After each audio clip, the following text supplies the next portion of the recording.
Este equipo va a estar organizado cuando sepa contestar todas esas preguntas que voy a nombrar, que son relacionadas a estos elementos acá que suelen haber cuando un negocio no está bien organizado.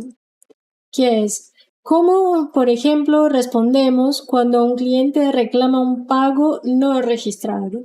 ¿Cómo vamos a abordar esta situación? ¿Hay un padrón? ¿Cómo vamos a hacerlo siempre? Otra sería, ¿qué hacemos si alguien no se presenta a trabajar y no avisó? Uy, eso, y más cuando uno trabaja en la cocina, en restaurantes, cuando pasa esto y contabas con la persona y una persona de menos en la cocina, como pesa a los demás, ¿no? Eh, pero la cuestión es, ¿cómo hacemos? ¿Cómo redistribuimos las tareas? Si, por ejemplo, uno se tenía que ir, pero cuando llegara el otro y el otro nunca llegó, y entonces, ¿qué haces? ¿Cerrás la tienda? ¿Cómo vas a lidiar con este tipo de situación? Es muy importante tener esto bien definido, porque esto le va a dar tranquilidad también al empleado que está haciendo su parte. Porque en general lo que suele pasar es, tenés que quedarte sí o sí y ni siquiera lo mencionan porque lo dan por sentado y porque saben que si lo mencionan están mal en lo que están haciendo. Y a la vez no quieren admitir que se cierre el local o algo del estilo. Entonces, tener todo esto bien definido genera mucha más confianza por parte del empleado y genera como un poco más de respeto entre los empleados que entiendan qué va a pasar y cómo va a afectar al otro si por alguna razón no van. ¿Qué puede pasar? Hay muchas razones aceptables, plausibles y que son entendibles para que uno no llegue a ir a trabajar, pero que esto sea de una manera que equilibre entre lo que va a generar a los otros que están trabajando y al negocio y al que no pudo ir. Bueno, ¿dónde está la información de acceso a la plataforma bueno, la plataforma en que estén trabajando? Y acá, cuando vayamos a definir la urgencia o la importancia de contestar esta pregunta, vamos a tener la duda de si es una plataforma que es esencial para que la persona esté trabajando o no. Porque si no lo tiene hasta ahora, si es algo esencial que sin el acceso no va ni siquiera a poder empezar a trabajar, no hay discusión, es importante y urgentísimo. Pero si es algo que lo va a necesitar en 3 días o la semana que viene, ahí pasa a tener un poco menos de urgencia.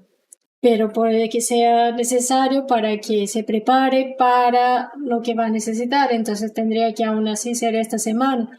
Y todos esos criterios van dando como variaciones y graduaciones en lo que realmente va a ser la urgencia, ¿no? Bueno, ¿cómo hacemos una devolución de dinero? Por ejemplo, si hay algo que no está bien, que tienen que devolver dinero a un cliente o lo que sea, ¿cómo lo hacemos? ¿Hay algo organizado en relación a esto?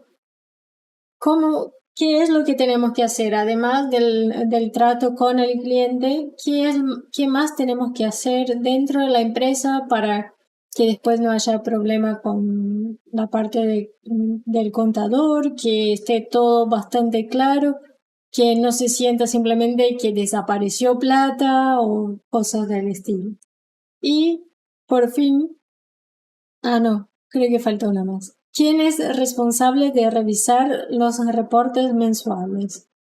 Bien, esta es una que a veces parece obvio que uno piense, bueno, los que tienen los números relacionados o los que los van a usar, o en fin. Puede que suene bastante claro, pero en general termina siendo el dueño, ¿no? Termina siendo, si es una empresa pequeña, un negocio casi familiar o de pocas personas, tiene que ser siempre responsable de revisar los reportes mensuales el dueño. No es algo que podría ser delegado, que todos podrían tener esta autonomía de saber cómo va el negocio y poder decir, está yendo todo bien, porque, o sea, todos tenemos esta capacidad de evaluar y de reconocer si hay algo mal. Puede que sea interesante incluso que todos lo revisen y cada uno enfocándose en algo específico o no, en fin. Y hay un documento del año pasado, por ejemplo, que con un procedimiento, pero ya no aplica. Queda la duda si lo actualizamos o simplemente lo dejamos ahí. Si total ya actualmente no lo estamos usando. Bueno, acá para mí que la cosa va por es necesario, no lo usamos, ¿por qué está desactualizado? Y si lo actualizamos, ¿va a tener sentido volver a usarlo?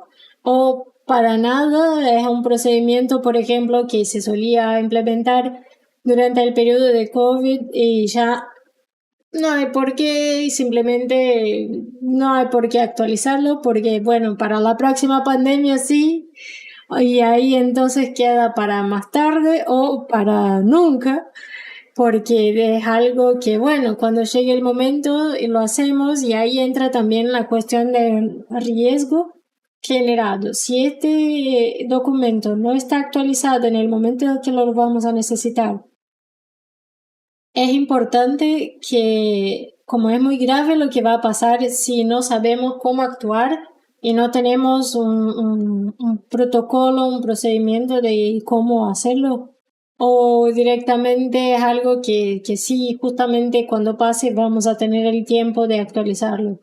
Porque si es algo que podemos como llegar a un consenso y definir cómo es que vamos a hacer las cosas en el momento, bueno, ahí en ese momento también de paso actualizamos el documento.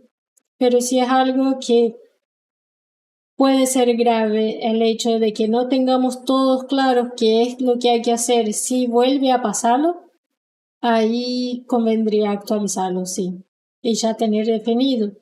Pero pensando en esto como de una pandemia, es más probable que tengamos que actualizar en el momento porque cada pandemia es distinta y tiene síntomas distintos y bueno, por lo menos las epidemias que hubo hasta ahora fueron así, ¿no?